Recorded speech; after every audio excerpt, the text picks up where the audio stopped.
left the East Coast 18 years ago. Why did you move to Hawaii in the first place? I moved to Hawaii because I actually planned to retire or semi-retire.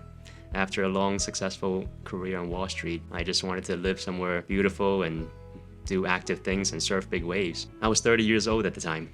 You know, at that age, after months of doing nothing but surfing and playing tennis, I needed more of a mental, emotional, and intellectual challenge, right? And challenge I found was when I met WestPac, and when I found WestPac, that it became clear that actually helping people instead of just sitting there and trading billions of dollars of securities a day, helping families and businesses, that's going to be something that's actually spiritually rewarding. You know the old saying that if you retire young, you're likely going to end up working harder than you ever did before. That's what happened to me, because I'm obsessed with this and I do this day and night. Speaking of making a difference and helping people, what types of people or people in the communities do you work with the most? Most of my clients were financial professionals, bond traders like I used to be, who traded $1 billion a day, hedge fund managers, CFOs. As the years went by, I started working with doctors and dentists. People introduce you to people. They want to spread the goodwill and the assistance, right, in the financial planning.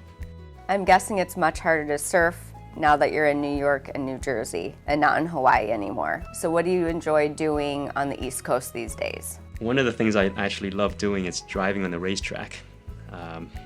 One of my clients a few years ago got me into it. And besides making you just a better driver and a safer driver out there in the streets, it's a really nice way to connect and meet with some really cool people who have the same passion. That's great. Have any of these cool people become your clients or wanted to work with you? It's funny you mentioned that. A lot of them have. And it turns out that a lot of these folks, they need financial help, or not just need, because the word need oftentimes is not in our vocabulary. They want financial help and assistance, just like the financial professionals that I mentioned earlier. It's not because they need it, it's something that's not their expertise, it's not their forte, so they want the help. And what became clear very interestingly was that there's actually a lot of similarities between the financial vehicle and the race car, the race vehicle.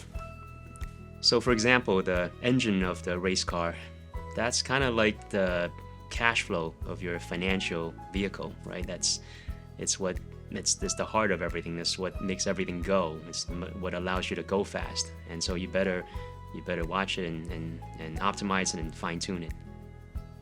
And as another example, the chassis of a classic race car or of a brand new Porsche, to me, that's kind of like the assets of your financial plan or your financial model. It's the thing that's worth so much. It's what you've saved up for all your life. It's what you admire and stare at.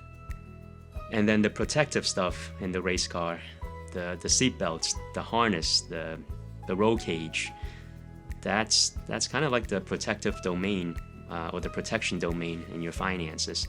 It's what allows you to perform. It's what protects you so that even if something unexpected or bad happens, you're still going to be okay, right? Because it would be reckless to go too fast if you don't have some of this protective stuff for yourself and your family.